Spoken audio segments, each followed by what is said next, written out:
Bangsa ini lahir dari kesadaran, juga ide dan gagasan. Kesadaran akan pentingnya kemerdekaan berdasar kesetaraan, berdasar kebinekaan. Gagasan berkembang menjadi cita-cita membangun bangsa dan negara untuk semua. Gagasan membentuk bangsa dan negara bernama Indonesia. Gagasan menjadi jantung yang memompa cita-cita. Gagasan membuat kita memiliki visi, memiliki mimpi, punya harapan akan masa depan. Gagasan menjadi intisari berdirinya bangsa dan arah langkahnya kaki-kaki.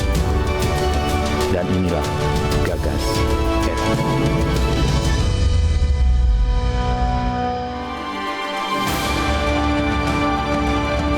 Mungkin pernah ada jenis-jenis permainan yang pernah dilakukan di masa lampau. Saya minta hentikan sekarang juga. Termasuk saya pun juga. Jangan memberikan kepada menteri apa yang tidak merupakan haknya. Jadi kalau ada konsekuensi yang nanti muncul karena saya melakukan pembersihan, saya siap apapun resikonya. Saya akan bangga pada saat menghukum sekian orang di Kementerian Agama daripada menyuguhkan penghargaan-penghargaan.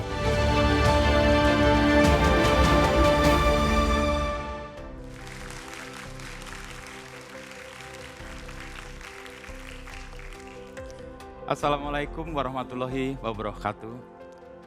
Salam sejahtera bagi kita semua. Salam, Om Swastiastu, Namo Buddhaya, salam kebajikan.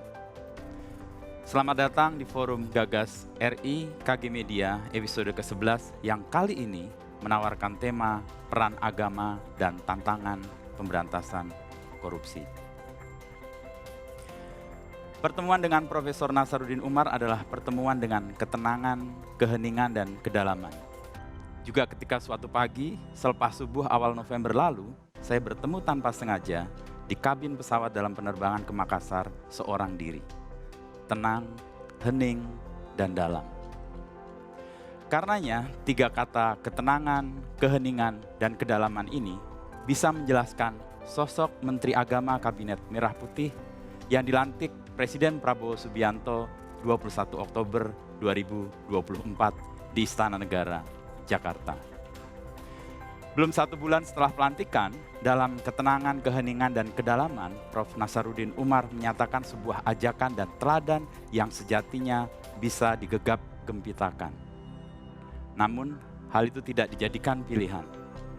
Di depan rapat kerja nasional Kementerian Agama yang digelar Selasa 17 November 2024, di hadapan semua jajaran Kementerian Agama, Menteri Agama memerintahkan agar dihentikan kebiasaan menerima, menyetor, dan meminta amplop kepada bawahan.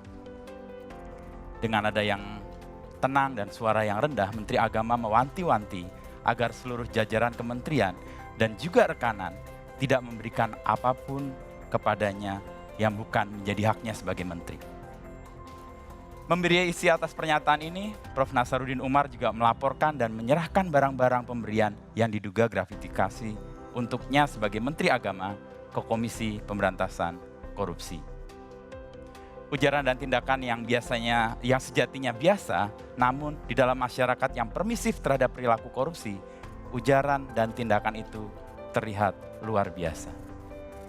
Potret makin permisifnya masyarakat Indonesia terhadap korupsi tercermin dari Indeks Perilaku Anti Korupsi yang dikeluarkan oleh Badan Pusat Statistik.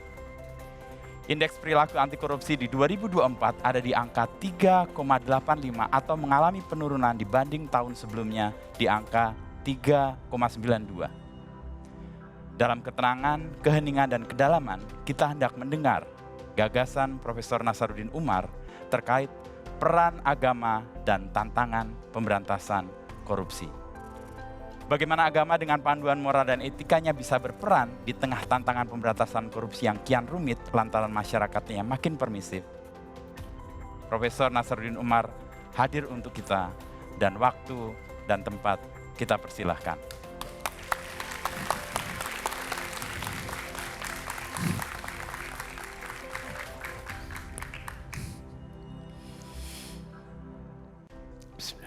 Assalamualaikum warahmatullahi wabarakatuh. Salam sejahtera untuk kita semuanya. Salam, Om Swastiastu, Namo Buddhaya, salam kebajikan. Saya sangat yakin bahwa semakin dekat umat beragama itu kepada ajaran agamanya, pasti semakin aman negeri ini.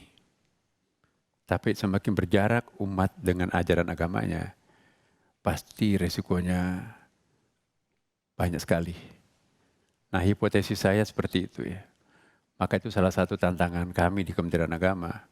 Bagaimana mengajak warga bangsa dan umat, apapun agamanya di Republik ini, untuk lebih mendalami ajaran agamanya masing-masing.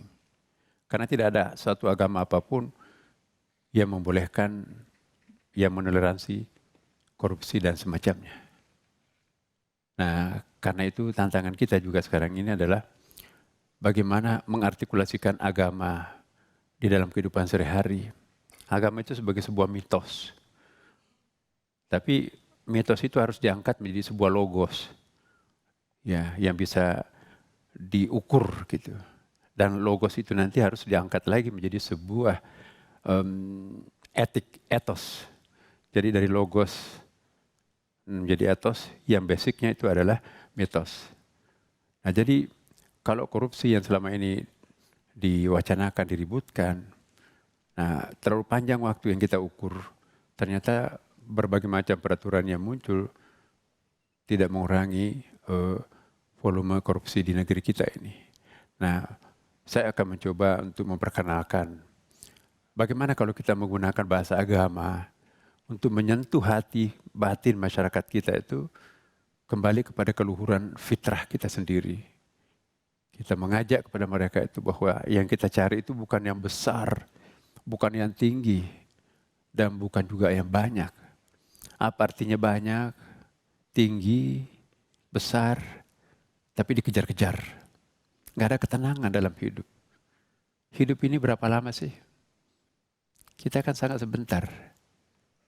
Nah, maka itu saya juga teringat dengan seorang ahli sosiologi agama, Max Weber. Tidak mungkin kita bisa merubah suatu perilaku, suatu budaya masyarakat. Seandainya korupsi itu betul kata orang sudah membudaya di Republik ini, maka kita bisa meminjam tesisnya Max Weber. Tidak mungkin kita bisa merubah suatu perilaku tanpa merubah sistem etika masyarakat itu. Dan tidak mungkin kita bisa merubah etika tanpa melakukan peninjauan terhadap teologi masyarakat itu. Jadi basicnya adalah persoalan spiritual teologis ini.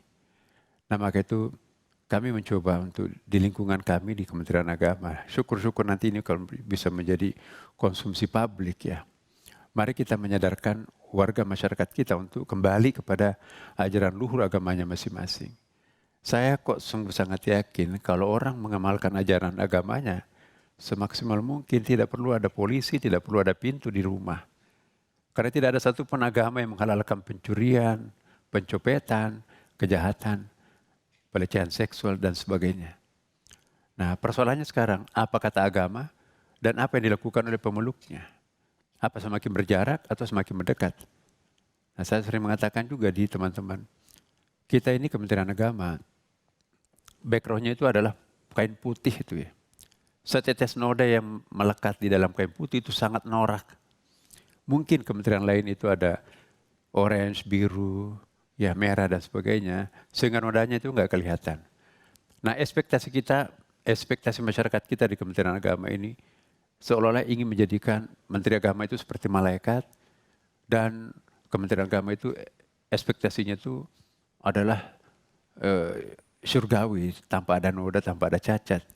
Nah, ini pertanda bahwa kita semua di Kementerian Agama ini, saya tekankan kepada seluruh karyawan Kementerian Agama, harus menjadi contoh di dalam masyarakat kita. Kalau Kementerian Agama nggak bisa menjadi contoh, apalagi menjadi pelaku, kayak apa nanti negeri ini?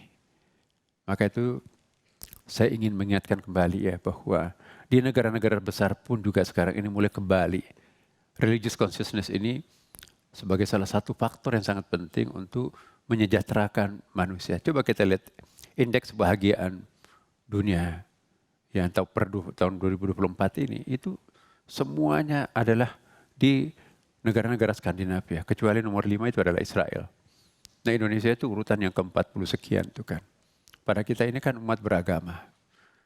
Nah, jadi saya kira indeks kebahagiaan itu juga perlu menjadi standar. Nah, salah satu hal, misalnya Finland, apa yang membuat mereka itu bahagia? Kami rajin membayar pajak. Kami tidak akan korupsi pajak. Toh uang pajak kami juga dikembalikan kepada kami. Anak-anak kami bebas, gratis sekolahnya. Kami pun juga kalau sakit, gratis rumah sakitnya. Jadi makin banyak kami berikan ke negara, kami nggak merasa rugi karena dikembalikan kepada kami juga. Jadi apa lagi yang kita cari? Kalau sakit ke rumah sakit gratis. Anak kita mau sekolah disekolahkan. Nah, kita memimpikan negara kita juga seperti itu dan tidak butuh biaya. Saya mengutip apa yang sering dikatakan oleh Pak Prabowo Presiden kita. Kalau kita mampu mengeliminir korupsi dan penyimpangan di dalam negeri kita ini, kita bisa membangun suatu masyarakat yang ideal seperti tadi. Karena itu kita perlu satu bahasa semuanya. Bagaimana menjadikan korupsi itu sebagai suatu kejahatan publik, suatu kejahatan masif dan suatu hal yang perlu kita musuhi secara bersama. Nah, gratifikasi ini kan banyak macamnya. Ada gratifikasi berupa uang, pemberian dan sebagainya, bahkan sampai gratifikasi seksual.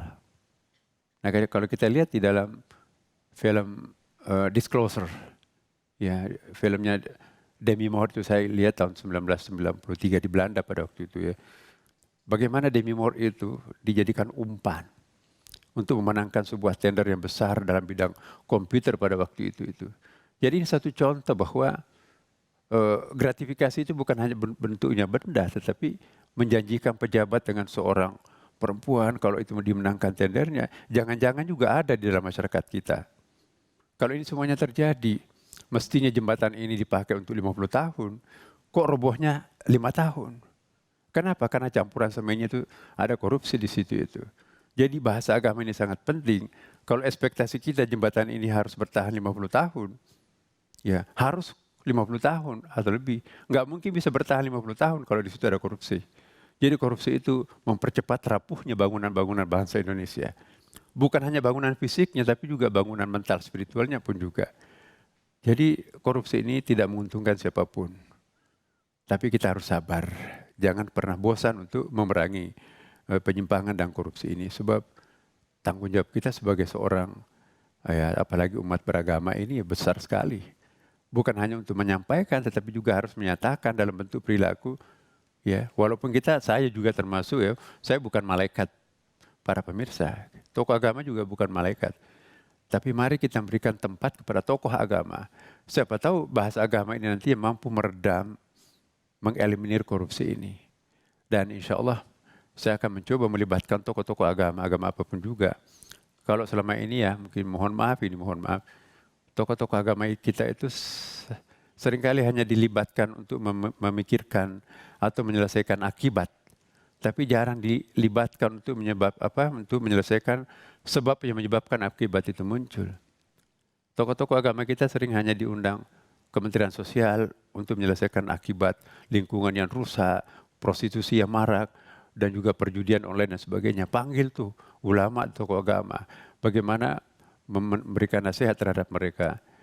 Tapi sebab yang menyebabkan akibat itu muncul di sektor hulu misalnya, kita jarang sekali diundang di Bappenas. Hanya diundangnya Kementerian Sosial di sektor hilir. Bagaimana mungkin kita bisa menyelesaikan suatu akibat, sementara sebab yang menyebabkan akibat itu muncul, kita tidak beri kesempatan. Maka periode kami ini, ya saya mengutip pendapatnya Presiden kita bahwa kita harus menyelesaikan persoalan itu dari hulu sampai ke sektor hilir. Jadi saya senang sekali bekerja di bawah kepemimpinan Presiden yang baru kita, Pak Prabowo ini, karena dia betul-betul menyatakan apa adanya dan mengatakan apa yang dia pahami, dan insya Allah dia juga mengamalkan apa yang dia katakan.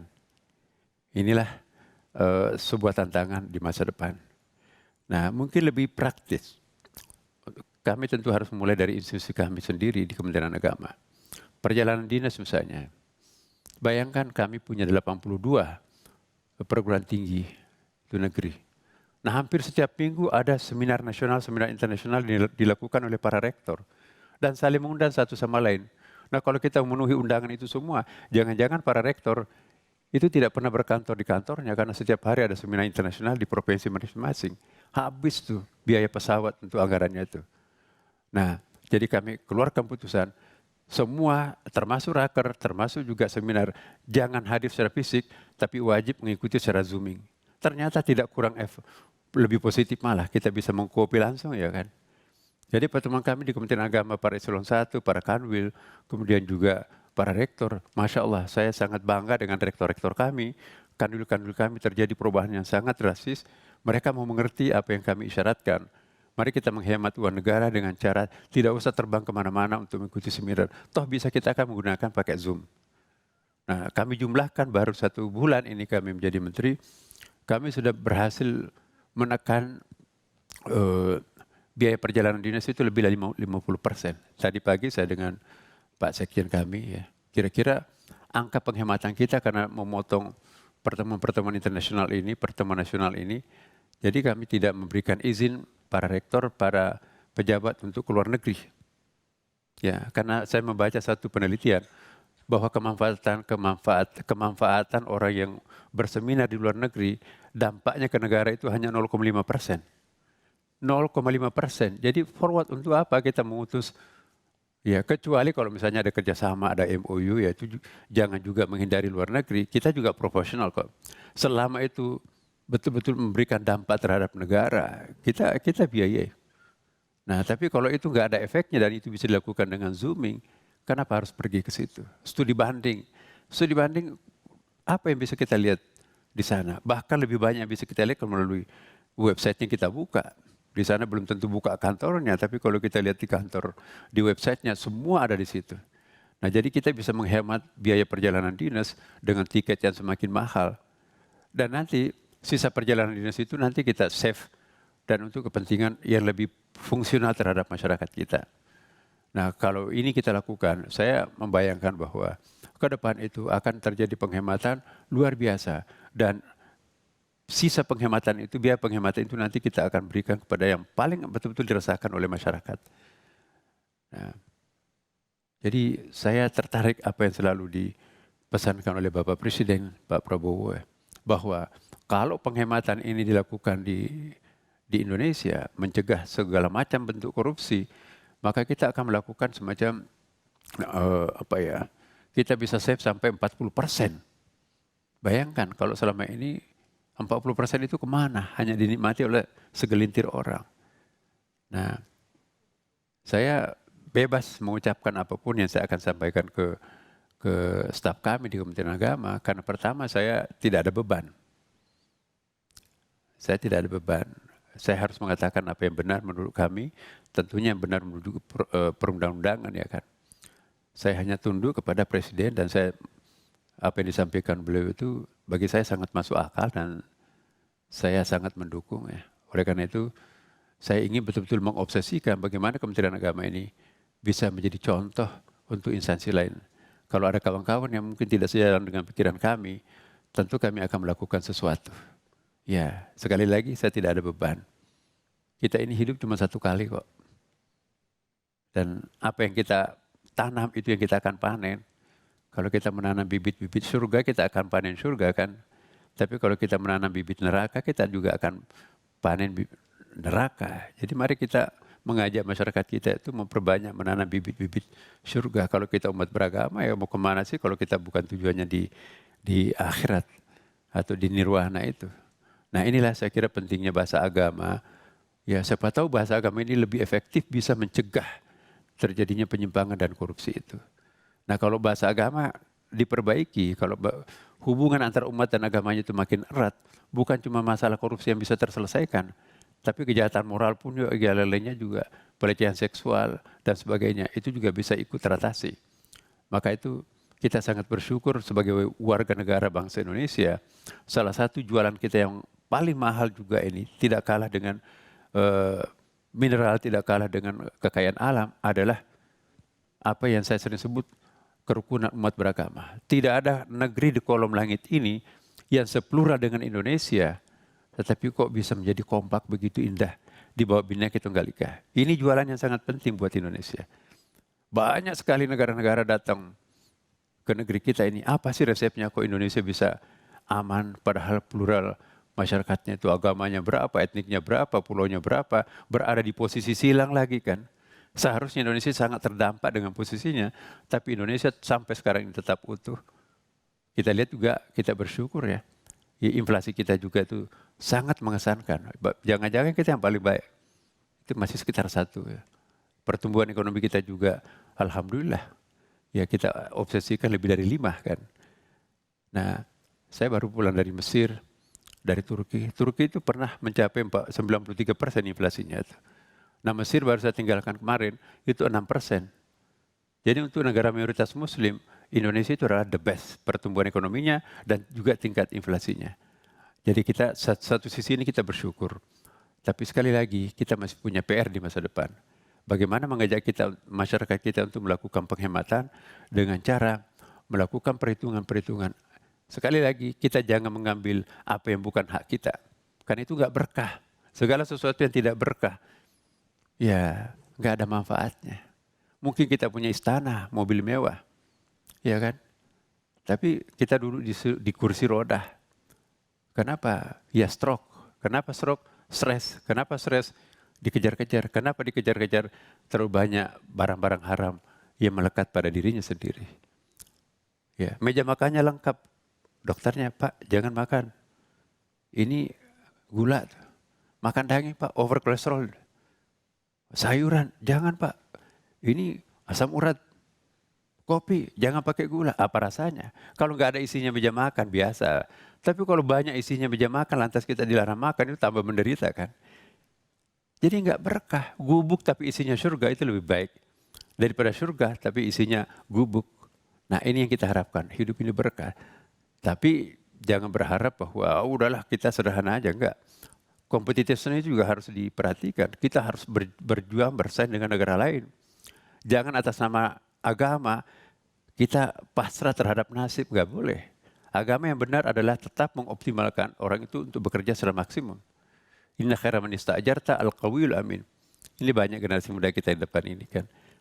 Dalam Quran dikatakan bahwa sesungguhnya generasi yang paling bagus dipromosi al-qawi, orang yang kuat kokoh, dan al-amin adalah jujur, terpercaya.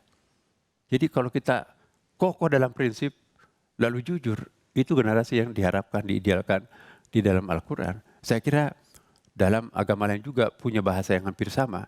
Semua umatnya diserukan untuk optimistik menjalani kehidupan. Semua umatnya diharapkan untuk meningkatkan martabat kemanusiaannya. Dan jangan atas nama agama, tapi kita melakukan keterpurukan hidup, itu nggak bagus. Nah inilah saya kira harapan-harapan saya pada kesempatan yang sangat bagus ini. Ini maaf, ini bukan ceramah, tapi ini this is my opinion ya. Jadi insya Allah teman-teman narasumber yang lain nanti akan memberikan tanggapan-tanggapan. Tapi kami percaya bahwa masyarakat bangsa Indonesia kita itu sangat-sangat religius kok. Nah cuma persoalannya, bangsa kita ini juga selalu menantikan teladan. Keteladanan ini juga mahal ini. Bagaimana melaksanakan apa yang kita katakan. Ya, jangan hanya kita pintar bicara, tetapi tidak ada buktinya yang kita lakukan. Nah ini juga tantangan. Saya pun juga belum tentu bisa sepenuhnya mengamalkan apa yang saya katakan. Tetapi kita ada upaya untuk meminimalisir sesuatu yang negatif pada diri kita sendiri. Ya, kita memang bukan malaikat, tapi jangan menjadi iblis. Ya kan? Dan inilah jadi para pemirsa dimanapun juga berada, mari kita mengajak keluarga kita sendiri, anak-anak kita, memberikan nasihat luhur, bahwa yang kita cari itu bukan banyaknya, bukan tingginya jabatan itu, bukan juga besarnya, tapi keberkahan. Keberkahan ini membawa kita bahagia. Dan itu yang diamalkan oleh negara-negara Skandinavia. Filsafat hidupnya, itu kalau kita lihat satu persatu negara sampai ke 10 itu, filosofi masyarakatnya itu benar-benar yang dia butuhkan itu adalah sebuah ketenangan, keheningan, kedamaian. Nah, jangan sampai nanti kita memburu yang besar, tapi kita tidak tenang. Itu nggak ada artinya. Terima kasih.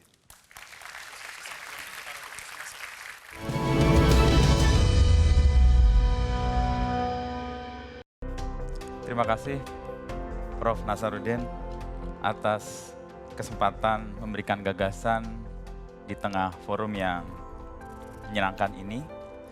Ada beberapa pokok yang saya catat dan kemudian bisa kita diskusikan bersama.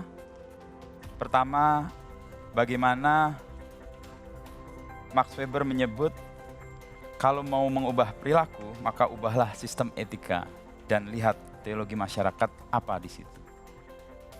Disinilah peran agama menjadi penting untuk membantu apa yang kita upayakan bersama ini membawa hasil di tengah upaya kita selama ini yang sering buntu di mana-mana.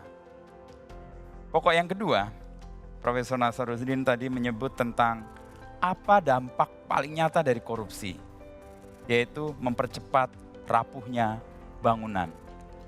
Bangunan tidak hanya fisik, tadi contohkan jembatan yang harusnya usianya mungkin 50 tahun tapi 5 tahun sudah roboh, tapi juga bangunan mental atau bangunan spiritual. Dan ini peran agama tampaknya menjadi lebih relevan di sini.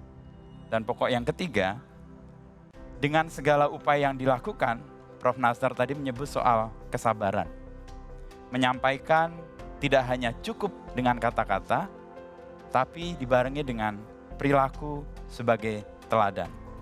Dan Kementerian Agama akan menjadi tempat di mana praktek ini akan dilakukan bersama-sama. Saya mengundang lagi kepada Profesor Nasaruddin untuk hadir di depan untuk kita sama-sama berdiskusi terkait topik ini. Ya, Prof. Terima kasih, Prof.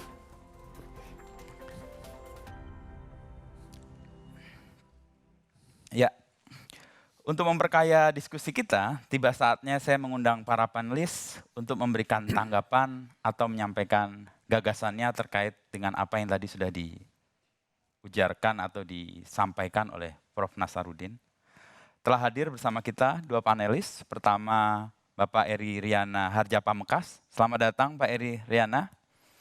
Bapak Eri Riana adalah Wakil Ketua KPK di periode 2003-2007, di mana kita waktu itu punya harapan yang sangat tinggi untuk perbaikan negeri ini dari korupsi.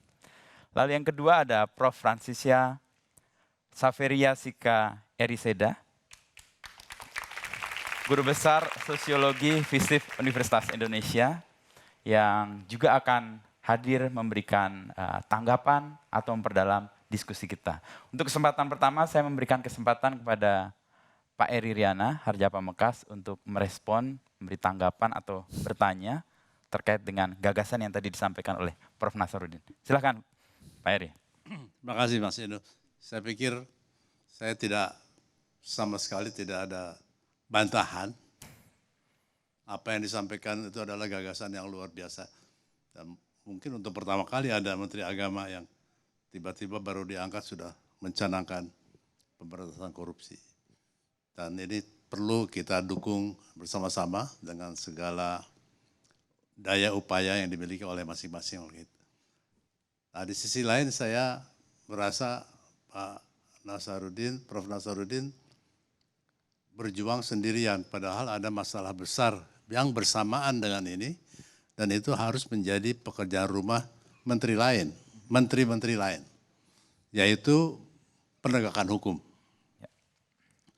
Prof. Nasar, saya berpengalaman misalnya melihat orang-orang kita yang ada bekerja di Singapura, TKI. Ya. Apapun agamanya, mereka begitu ada di Singapura mereka menjadi tertib. Sekarang kita punya MRT yang menumbuhkan peradaban baru. Ya.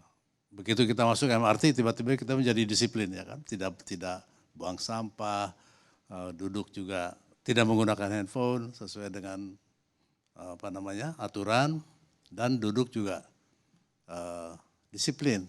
Dan saya pernah mengalami, saya datang ke situ, ada perempuan duduk, penuh semua, perempuan duduk, tiba-tiba melihat saya, dia berdiri, mempersilahkan saya duduk. Saya antara nangis karena di kelihatan tuanya, dan bangga. Waduh, luar biasa, Anda baik sekali. Akhirnya kami ngobrol, saya masih kuat berdiri dan saya hanya sampai HI, Anda duduk aja. Terus kami ngobrol. Nah, menurut saya ini peradaban baru yang juga menjadi pekerjaan rumah kita semua. Prof. Nazar ini dari peradaban seperti itulah maka muncul kesadaran bahwa memberantas korupsi itu bagian yang penting dari peradaban baru yang ingin kita bangun itu. Oleh karena itu tidak ada pertanyaan untuk Prof. Nazar kecuali pesan Prof. Nazar tolong sampaikan pada menteri-menteri yang berkaitan bahwa penegakan hukum itu menjadi sangat sama pentingnya dengan apa yang gagasan yang disampaikan oleh Prof. Nazar, bahwa nilai-nilai agama didekatkan kembali supaya sadar mengenai mana yang hak dan mana yang bukan, itu saya pikir luar biasa pentingnya. Dan akan tetapi pemberantasan penegakan hukum itu juga tidak kalah pentingnya. Terima kasih. Terima kasih Pak Eri Riana. Prof. Nasaruddin ada komentar atau bagaimana sebenarnya tadi kalau Pak Eri kan menyebut penegakan hukum itu punya peran yang kemudian membuat orang berperilaku baik. Tadi memberi contoh bahwa di Singapura dengan penegakan hukum yang tepat, orang yang ada di Indonesia pergi ke sana tiba-tiba tertib. Begitu juga ketika ada MRT, di situ ada sistem atau penegakan hukum yang clear, masyarakat yang menggunakan MRT otomatis tertib. Nggak tahu setelah keluar dari MRT apakah tertib atau tidak, karena mungkin sistemnya juga tidak terbangun atau penegakan hukumnya tidak cukup tegas. Gitu. Kesadaran hukum itu akan sempurna kalau didasari oleh kekuatan spiritual. Lampu merah di tengah malam, di hujan deras, nggak ada polisi lalu lintas. Itu ujian berat. Mau nggak kita berhenti di lampu merah itu? Tapi kalau ada keyakinan, ya hukum ini bukan hanya untuk orang, tapi ini untuk mendisiplinkan diri saya sendiri. Ya, kita berhenti di situ lampu merah. Bodoh kamu masa mau berhenti di situ, ini hujan tengah malam gak ada orang.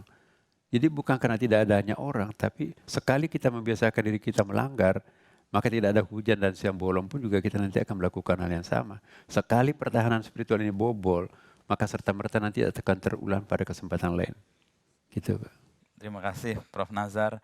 Prof. Nazar, ada 2 mahasiswa yang sudah bersiap dengan pertanyaan yang akan disampaikan kepada Prof. Nazar. Silakan pada mahasiswa yang sudah megang mic, silakan yang sudah di tengah pakai jaket kuning ya, silakan.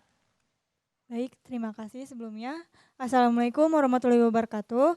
Waalaikumsalam warahmatullahi wabarakatuh. Saya Sylvia Puspita Dewi, perwakilan dari Politeknik Negeri Jakarta.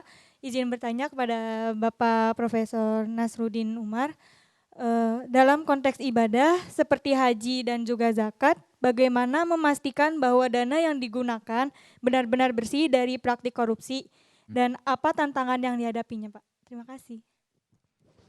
Iya, bagus sekali.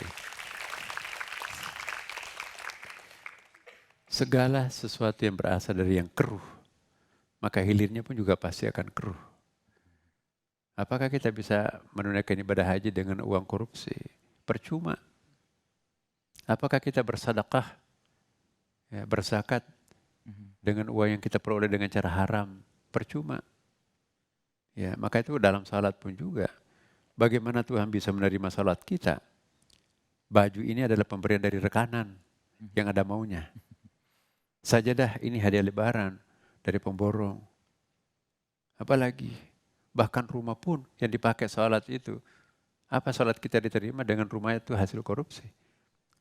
Yang jelas bahwa kalau kita mengambil hak orang, makan yang haram, 40 hari salat kita enggak diterima. Itu ada qaul yang mengatakan seperti itu.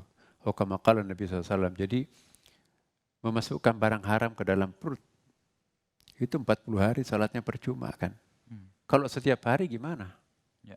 Percuma salat dong. Ya iya. Maka itu jangan main-main dengan, ada hadisnya kan, kullu lahmin nabata min haramin fannaru aula bihi. Semua daging yang tumbuh dari barang yang haram hanya akan bisa dibersihkan oleh api neraka. Jadi jangan-jangan kita makan api neraka kan. Enak tuh sesaat. Tapi yang bisa membersihkannya itu nanti adalah api neraka. Mustahil surga akan menerima daging setetes yang ada dalam diri kita berasal dari yang tidak halal. Doa minta surga. Sementara badannya gemuk karena uang penyimpangan. Itu percuma. Doa enggak akan dikabulkan. Nah, kalau kita konsisten dengan bahasa agama, terutama bahasa agama Islam ya kan. Jadi jangan memperatasnamakan agama untuk melakukan penyimpangan. Karena ada juga gratifikasi spiritual. Ada buku saya tuh Pak Eri ya, Teologi Korupsi ya. Di Gramedia terlalu cepat habis tuh. Kalau kita lihat sejarah korupsi itu kan, korupsi yang pertama itu adalah Qabil, anaknya Adam ya kan. Disuruh menyetor sedekah yang baik, malah yang persembahannya itu yang sangat jelek. Sementara kakaknya dia persembahkan yang sangat bagus. Itu korupsi yang pertama. Dampaknya apa? Itu apa ya? Algoritmanya itu juga nanti akan selalu berpikir negatif. Jadi sekali orang itu berpikir negatif, mengambil haknya orang, algoritma yang hidup di kepalanya itu, kesempatan lain apalagi yang kami akan ngambil. Tapi kalau algoritma di dalam pikiran kita itu positif, oh itu haram, itu nggak boleh, maka yang muncul di dalam benak kita adalah itu. Sama kalau kita di main handphone kan. Ya kalau Ananda tadi, YouTube-nya itu yang selalu dibuka adalah misalnya tontonan-tontonan porno, maka begitu buka lagi, selalu yang tampil. Karena algoritmanya seperti itu kan. Tapi kalau yang Ananda cari, ini bacaan Qur'annya bagus, ini karit dari mana?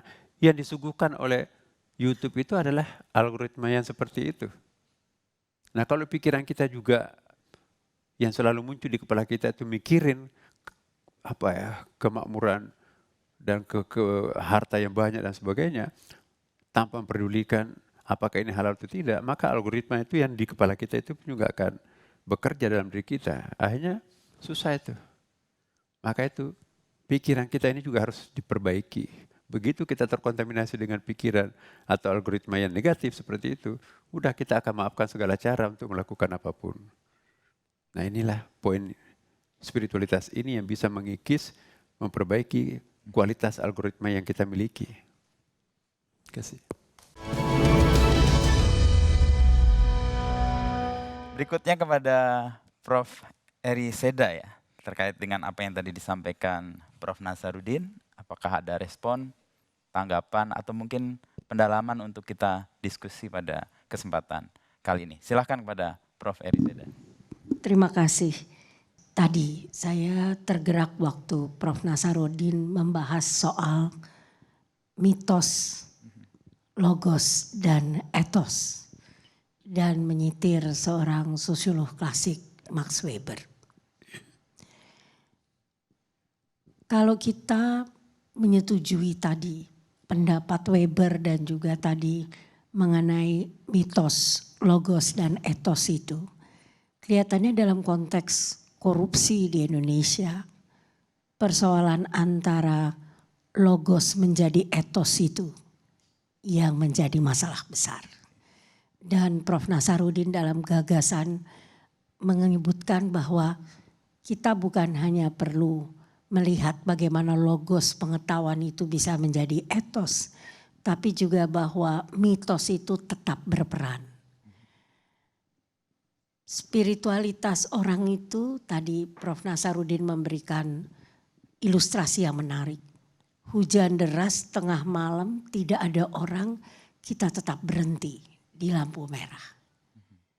Mungkin masalah kita bersama di Indonesia ini, lampu merah di siang hari bolong banyak orang, tetap diterabas begitu Prof.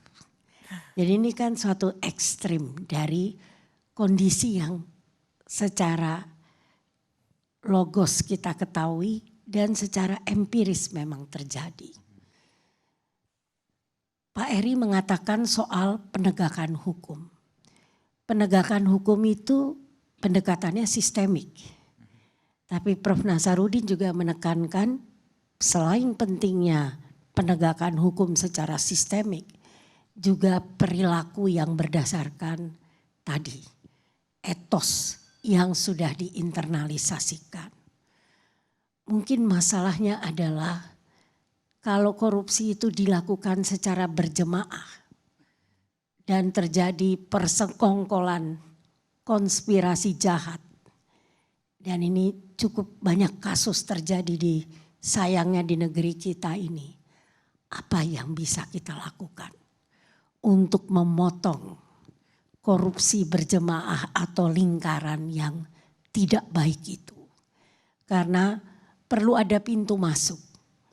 Sistemnya ada, penegakan hukumnya ada, tapi enforcementnya tidak ada karena ada masalah etos tadi.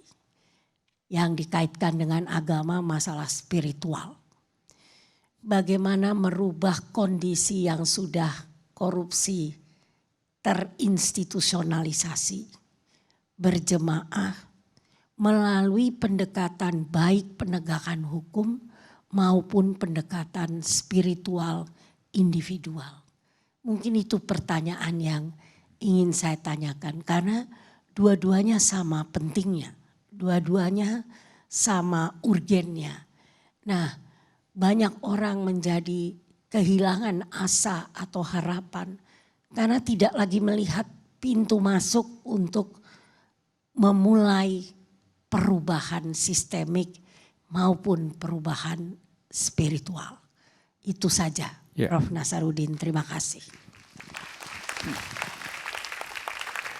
Iya. Pertanyaan Profesor berat dijawab, tapi mungkin menurut pendapat saya, Mbak Eri ya, jadi ini saya maaf ya, tahun 95 baru ketemu lagi sekarang. Wow. Kami sama-sama dapat award di Ithaca University di New York pada waktu itu. Makalah kami terbaik, makalah beliau juga terbaik, akhirnya dipadukan di dalam satu majelis di Ithaca pada waktu itu. Alhamdulillah. Jadi mungkin kita bisa meminjam pendekatan psikologi. Perlu ada yang disebut dengan shock terapi. Tanpa shock terapi, mata rantai itu susah untuk dirubah. Nah, kita contohnya China. China itu menteri. Bahkan ada ya beberapa menteri sudah menjalani hukuman mati karena korupsi di China. Padahal itu teman dekatnya Perdana Menteri. Nah, jadi saya kira shock terapi seperti ini perlu. Nah, kalau terlalu ringan hukuman korupsi itu tidak bisa disebut sebagai shock terapi. Ya, jadi memang kita perlu melakukan suatu gerakan bersama ya, bagaimana masyarakat melakukan apa ya, bukan mengekstradisi ya, tapi menciptakan suatu sistem budaya bahwa orang korupsi itu menjijikkan. Orang korupsi itu harus dibunuh, dihukum mati dan seterusnya. Itu shock terapi. Nah, kalau ini bisa kita lakukan, saya kira ngeri itu pasti akan terjadi perubahan drastis. Jangan semakin ke sini semakin longgar gitu ya. Nah, itu memberikan peluang untuk korupsi itu jalan terus.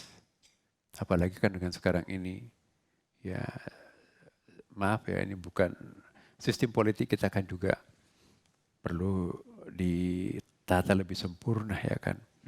Jangan-jangan sistem perpolitikan kita ini juga memancing akan kemungkinan adanya penyimpangan-penyimpangan itu kan, harus kembali modal dan seterusnya kan.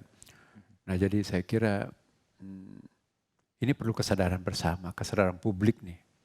Kita tidak menyalahkan siapapun, tidak menyalahkan partai, tidak menyalahkan pemerintah, tidak menyalahkan masyarakat, tapi ini kesadaran bersama harus kita wujudkan.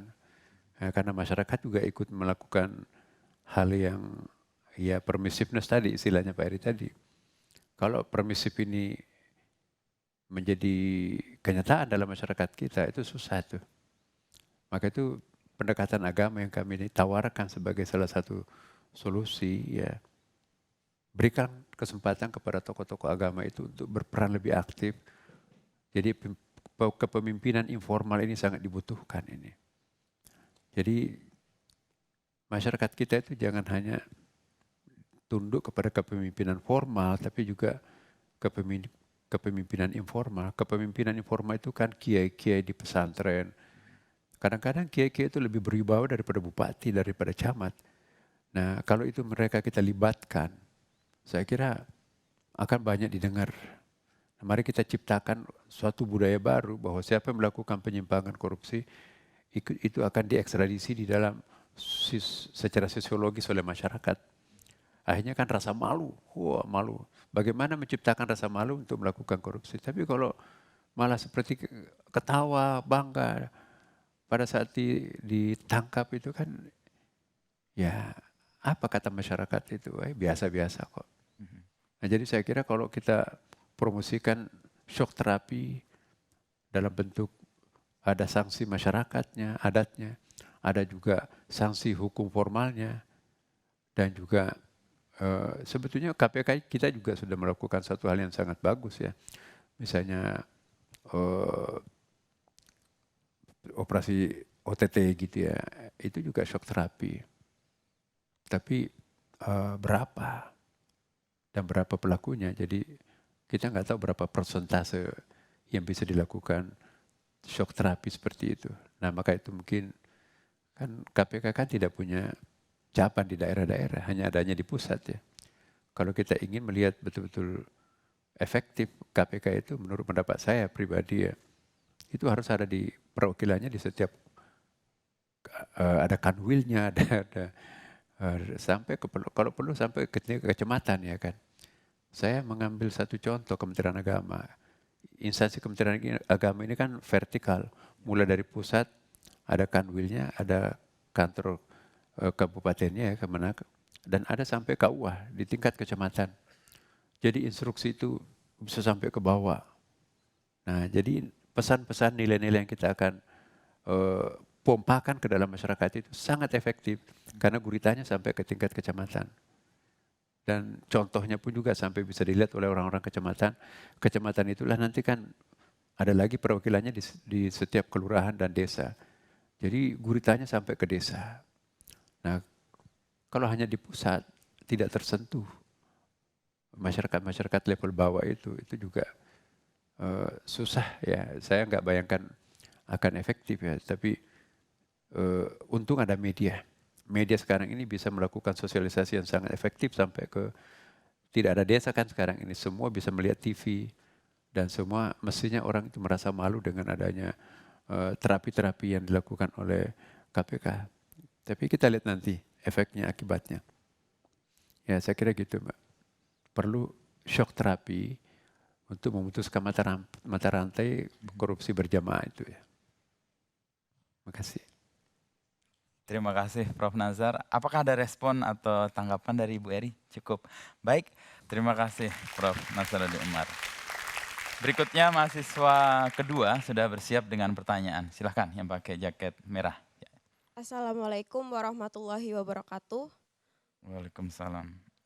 Saya Lintang Ahyuni, perwakilan dari Kampus Politeknik APP Jakarta. Izin bertanya Profesor Nasaruddin. Jadi sebagai pemimpin agama, langkah apa yang seharusnya dilakukan untuk memastikan bahwa pesan anti korupsi tidak hanya menggema di mimbar, tetapi juga menjadi perubahan nyata di tengah masyarakat? Terima kasih. Iya. Iya, kami memang dalam buku saya itu menggagas fikih anti korupsi ya. Jadi kurikulum kita itu juga perlu dimasukkan unsur-unsur anti korupsi ya. Selama ini kan sangat normatif ya. Bagaimana misalnya belajar matematik. Matematik itu kan mestinya harus logika. 2 tambah 2 pasti 4 ya kan. Enggak tahu ya, jadi faktor masyarakat itu juga mempengaruhi pemikiran matematis kita. Saya berikan satu contoh, anak saya waktu masih kami di Amerika ya. Ajaran matematik itu dimanfaatkan untuk memberikan pikiran yang lurus. Ini bukan punya saya. Ada uang di situ. Enggak, itu jangan ngambil, itu bukan punya uang saya. Jadi 2 tambah 2 harus 4 ya kan. Nah, jadi itu bukan hak saya, maka itu jangan ngambil. Maka anak-anak kita itu juga di Amerika itu tidak ada pelajaran agama. Tetapi filosofis matematik itu dipraktekkan. Di sini 2 tambah 2 kadang-kadang 5, kadang-kadang 6 dan seterusnya kan. Efek sosialnya juga ada tuh ya. Nah begitu kita katakan anak ini jangan melanggar, ini hitam putih lah gitu. Ini bukan hak saya. Jadi ini ada satu kasus orang kaya besar di di New York tuh. Itu bukan harta saya, itu harta bapak saya. Kami kan juga punya pekerjaan. Jadi 2 tower di Manhattan itu, dia nggak mau ngambil. Dia wakafkan dia ke yayasan. Nah, ini harta saya, hasil keringat saya. Itu harta bapak saya. Ya ambil aja. Ada lagi kasus, bapak saya kan hobinya itu menolong orang-orang yang tertindas. Jadi dia membiayai demo anti perang terhadap Baghdad waktu itu George Bush kan. Lu kok kenapa menghabiskan semua kekayaannya untuk itu? Ya ini kan harta bapak saya hobinya untuk membantu orang yang tertindas. Saya sudah punya pekerjaan. Jadi ini ada nilai di sini. Nah kita di masyarakat kita di Indonesia ada nggak mau seperti ini? Harta yang sudah notabene miliknya tapi dia nggak mau ngambil. Kan saya punya harta saya sendiri. Padahal mereka itu kan nggak tahu agamanya apa, yang pasti bukan Islam. Nah saya ingin mengingatkan kepada kita semuanya ya bahwa tadi itu hipotesis pertama saya, terjadinya penyimpangan itu karena umat berjarak dengan ajaran agamanya. Tantangan kami, bagaimana umat ini dekat sedekat-dekatnya dengan ajaran agamanya, maka menjadi self-protective itu nanti kan. Saya kira gitu. Terima kasih Prof. Nasaruddin. Ternyata antusiasme mahasiswanya banyak, Prof. Masih satu lagi ingin bertanya nih ke Prof. Nasaruddin. Silahkan yang ada di tengah. Ya. Assalamualaikum warahmatullahi wabarakatuh. Shalom, Om Swastiastu, selamat kebajikan bagi kita semua. Halo Pak Nasaruddin Umar, Profesor. Saya Ahmad Saugi, perwakilan dari Politeknik Negeri Jakarta. Tadi saya sependapat dengan pendapat Bapak mengenai semakin jauhnya pemeluk agama dari agamanya, maka juga semakin mendekatkan dirinya dari penyimpangan. Namun di lingkungan masyarakat kita sekarang ada fenomena yang namanya liberalisme, Pak. Justru saya lihat ini semakin menjauhkan pemeluk agama dari agamanya. Maka dari itu saya melihat banyak sekali penyimpangan yang terjadi di negeri kita saat ini, termasuk korupsi. Saya ingin bertanya dari pandangan Prof. Nasaruddin Umar, dari pandangan sebagai tokoh agama dan juga Menteri Agama terkait hal ini, fenomena dari liberalisme ini yang justru malah menghasilkan penyimpangan di negeri kita. Terima kasih. Wassalamualaikum warahmatullahi wabarakatuh. Waalaikumsalam. Pertama apa yang dimaksud liberalisme dulu kan? Kalau yang dimasukkan liberalisme itu berpaham bebas, tanpa batas, dalam arti kebablasan, ya itu bukan liberalisme, tapi itu gerakan anti agama, penjauhan umat terhadap agamanya. Tapi jangan diartikan bahwa semua liberal itu otomatis negatif. Jadi tergantung alat ukur apa yang kita akan pakai untuk mengukur itu. Nah kalau kita melakukan suatu gerakan untuk melawan sebuah konservatisme yang sangat-sangat mengikat masyarakat dan tidak membuat masyarakat itu bisa berkembang, maka kadang-kadang kita juga harus meminjam model-model shock terapi dalam bentuk liberalisme itu. Dalam arti bukan kebablasan tapi kemerdekaan ya, pembebasan. Ya al-hurriyah bahasa Arabnya. Jadi al-hurriyah itu bukan kebablasan. Jadi kita harus keluar dari kotak ya. Think out of the box. Nah itu bukan liberal. Itu adalah sesuatu yang memang alternatif. Nah jadi jangan, wah begitu berbeda pendapat itu liberal. Liberalisme itu bisa menjadi alat penghukum terhadap sesuatu yang belum tentu pas ya. Bahkan bisa kontraproduktif. Ya. Kebebasan berpikir itu menurut hemat saya itu jangan dianggap sebagai sebuah liberalisme. Liberalisme itu menjadi negatif kalau itu dilakukan. Sepanjang orang itu berwacana, berpikir, itu haknya orang untuk berbeda pendapat. Haknya orang untuk berpikir bebas sebebas-bebasnya. Nah kalau nanti melanggar aturan, pikiran bebasnya, liberalismenya itu diterapkan dan bertentangan dengan hukum, ya itu harus dikenakan hukum. Jadi jangan sampai menghukum pikiran. Pikiran itu punya hak asasi untuk berpikiran bebas, sebebas-bebasnya. Manusia itu diciptakan untuk berpikir kok. Nah, kalau pikiran pun juga mau dihukum, itu kontraproduktif. Tidak bisa kita berkembang kalau pikiran itu dikungkung sedemikian rupa. Silakan berpikir bebas liberal, tetapi jangan mengamalkan semua apa yang dia ketahui. Ya kan? Jangan mengungkapkan di media-media terbuka sesuatu yang bisa menimbulkan ketegangan, kontroversi. Itu nanti berhadapan dengan hukum juga. Ada fitnah di situ, pasti kena hukum tuh. Tapi selama kita berwacana dalam diri kita sendiri, ya jangan dibatasi. Berpikirlah sebebas-bebasnya. Tapi jangan mengamalkan semua hasil pikirannya di tengah masyarakat. Karena masyarakat itu punya hukumnya sendiri kan. Nah jadi sekali lagi Adinda ya, bahwa liberalisme yang mana kita akan anggap bertentangan. Liberalisme itu akan ada liberalisme agama, tapi juga ada konsep liberalisme ekonomi ya kan. Ekonomi pasar bebas itu kan. Apakah konsep pasar bebas? Apakah demokrasi liberal? Apakah free market system sepenuhnya harus kita terima karena itu adalah maunya pasar seperti ini. Nah saya kira juga negara manapun juga sekarang ini muncul satu buku ya, banyaklah bukan hanya satu buku. Di Amerika itu ada buku atau kritik ya terhadap demokrasi. Justru konsep demokrasi itu juga tidak sepenuhnya memberikan suatu jaminan untuk suatu bangsa, suatu negara itu menjadi lebih makmur. Ya, Cina misalnya, kenapa bisa loncatannya dahsyat? Karena satu sisi memberikan kebebasan terhadap warganya, tapi pada sisi lain dia terukur. Ya. Nah kalau bandingkan dengan Amerika ini saya nggak tahu nih, saya pribadi ini.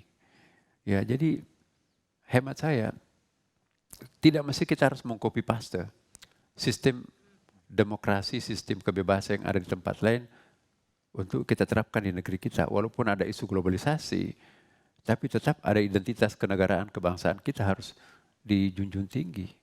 Nah, liberalisme menghalalkan segala cara itu nggak bagus. Tapi liberalisme dalam arti menggebrak kekakuan untuk mengangkat martabat sampai batas yang terukur, I think tidak ada masalah. Tapi kalau menjadi kebablasan, ya itu bertentangan lagi dengan Pancasila, ketuhanan yang Maha Esa kalau itu berbau agama, bertentangan dengan keadilan sosial kalau itu menyangkut masalah ekonomi liberal dan seterusnya kan. Nah jadi ada takaran-takarannya dan ada standarnya untuk mengukur seberapa besar yang mampu kita lakukan.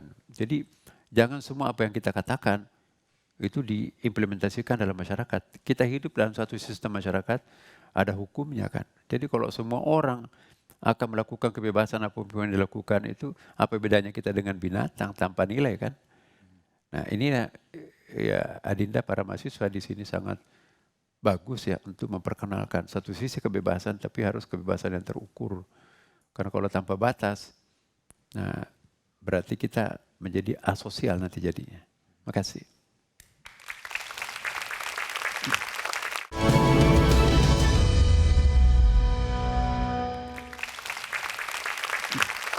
Terima kasih Prof. Nasaruddin Umar dan 3 penanya dari mahasiswa, juga 2 penanggap tadi, Pak Eri dan Ibu Eri. Berawal dari mitos, lalu logos, dan kemudian etos. Persoalan besarnya adalah bagaimana logos itu bisa menjadi etos. Tadi pertanyaan kunci dari Prof. Eri Seda dan kemudian direspon oleh Prof. Nasaruddin dengan 3 langkah yang menurut saya sangat praktikal untuk membuat etos itu menjadi, membuat logos itu menjadi etos dan perubahan besar itu terjadi. Pertama adalah shock terapi, dan ini negara-negara besar melakukan ini. Lalu yang kedua, mungkin sistem politik kita yang memungkinkan semua perilaku koruptif ini juga perlu kita evaluasi.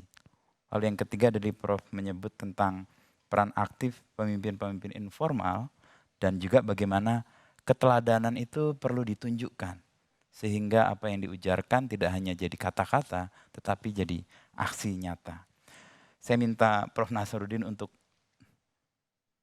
memberikan closing statement atas diskusi kita pada kesempatan kali ini dan bagaimana mengajak masyarakat kita dengan semangat atau dengan spiritualitas yang memungkinkan kita punya logos dan juga etos tadi bisa melakukan langkah-langkah perubahan ke depan terkait dengan pemberantasan korupsi. Boleh nggak saya minta Bu Prof Eri yang melakukan closing statement? Itu baru sedikit dari beliau. Saya tahu beliau itu sangat dalam berkali-kali mendapatkan international award, saya tahu persis. Itu baru sedikit yang dikeluarkan. Mari kita korek Oke. berbagai macam kelebihan beliau. Silakan Bu. Baik, nanti Bu Eri mungkin bisa menambahkan tadi closing statement ringkas dulu dari Prof. Oh Nasar. gitu. Boleh untuk Saya mohon nanti Bu Eri Ya, betul. dengan Pak Eri. Ya, jadi kalau saya sih ya, pertama kita harus satu kata dengan perbuatan. Baik. Tidak mungkin kita bisa melakukan perubahan lain yang kita ucapkan dan lain yang kita amalkan. Ya, dan bagaimana caranya untuk itu? Ya, kita jangan pernah melepaskan unsur mitosnya tadi.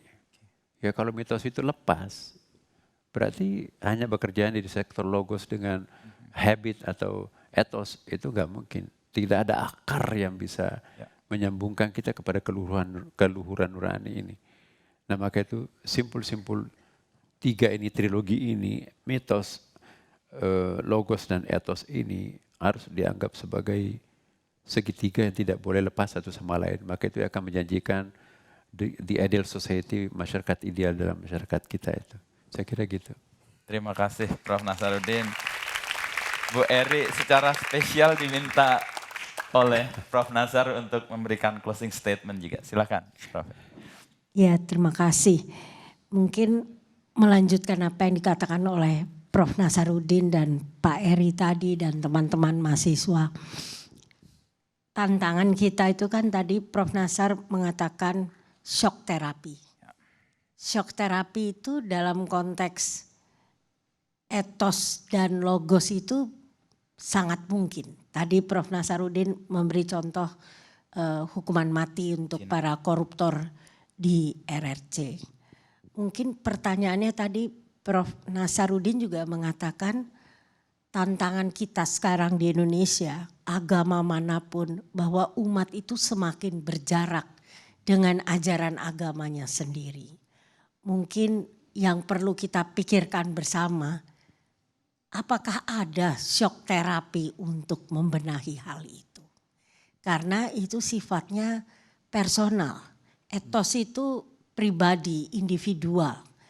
Bagaimana merubah perilaku orang? Kalau kita memaknai ajaran agama kita masing-masing itu sebatas ritual. Karena persoalan mendasarnya di situ.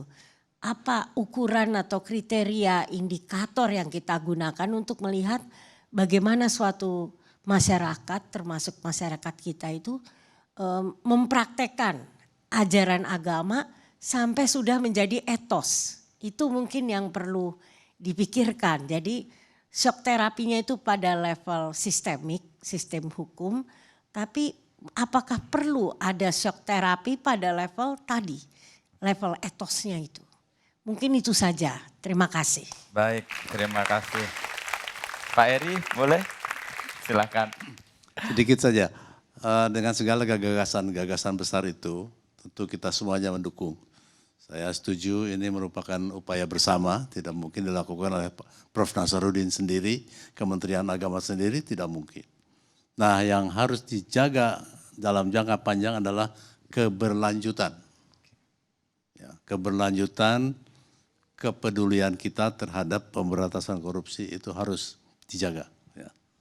Dan terutama adik-adik anak muda ini ya, jangan lelah membicarakan membicarakan soal pemberantasan korupsi dan melakukannya. Terima kasih. Terima kasih Prof. Eri. Baik.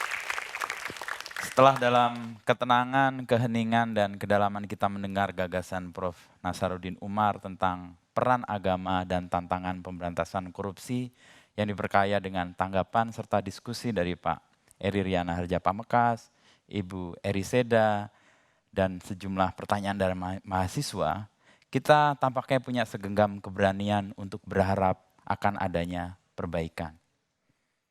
Dari mitos, logos, dan etos, sebuah journey yang butuh kerja bersama. Dan tantangan yang terbesar yang tadi disebut oleh Ibu Eri Seda adalah bagaimana etos kita mencerminkan logos kita tentang keagamaan atau religiositas kita. Kita punya harapan bahwa agama bisa makin berperan untuk menghadapi tantangan-tantangan termasuk pemberantasan korupsi ke depan tidak hanya lewat ujaran, pernyataan, tetapi lewat tindakan dan terutama teladan dari para pemimpinnya. Dengan teladan dan tindakan kecil yang dilakukan secara konsisten dari waktu ke waktu, kita bisa mengembalikan tradisi atau membalikkan tradisi yang semula permisif terhadap perilaku korupsi menjadi malu jika melakukan korupsi. Untuk ini, Kementerian Agama sudah memulai, dan jangan biarkan Kementerian Agama berjalan sendiri, terutama jika menemukan rintangan, karena langkah baik ini banyak tidak disukai. Selamat Hari Anti Korupsi Sedunia 2024 juga di Indonesia. Juga di Indonesia perlu ditekankan karena ada pernyataan Selamat Hari Anti Korupsi Sedunia kecuali Indonesia.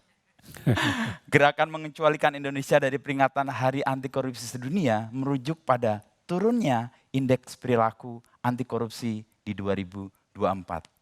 Semoga gerakan mengecualikan Indonesia ini tidak meluas karena kita bisa memperbaiki perilaku anti korupsi kita. Selamat Hari Anti Korupsi Sedunia 2024 untuk Indonesia juga. Saya Wisnu Nugroho, moderator Gagas RI, mengucapkan terima kasih kepada Prof. Nasaruddin Umar, kepada Pak Eri, dan kepada Ibu Eri Seda, dan sejumlah hadirin yang ada di sini. Terima kasih. Wassalamualaikum warahmatullahi wabarakatuh.